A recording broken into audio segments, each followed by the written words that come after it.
कंपनीच्या वरती कारवाई झालेली आहे. कंपनीला काले आधी टाक मंत्री महोदय, कंपनीवरती कारवाई झालेली आहे. कंपनीला काले आधी टाकण्यात आलेलं आहे. त्याची एफडी आपण सीज केलेली आहे. एवढा स्पेसिफिक प्रश्न आहे की जे सीज अमाऊंट आहे ते 15 दिवसाच्या आत या शेतकऱ्यांना देण्यात येणार आहेत का? आणि दुसरा, पवार साहेबांनी जे विचारलं होतं ते भावांतर योजना आपण आणणार आहेत का?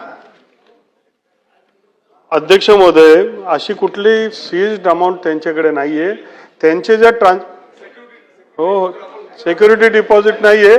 ट्रान्सपोर्टेशनचा त्यांचा इतर, कारण की त्यांनी जवळपास 20,000 टन 20,000 क्विंटल जी विक्री केली त्याच्या माध्यमातून त्यांचा जो काही चुकारा आहे, ट्रान्सपोर्टेशन असेल इतर असेल, या संदर्भातले त्यांचे जवळपास 36 लाख रुपये हे देण्यात ते आपण अटकून ठेवलेत. आणि ते शेतकऱ्यांना कसं देता येईल, या शेतकऱ्यांना कसं देता येईल या संदर्भातला उपाययोजनाच्या संदर्भात विचार करू.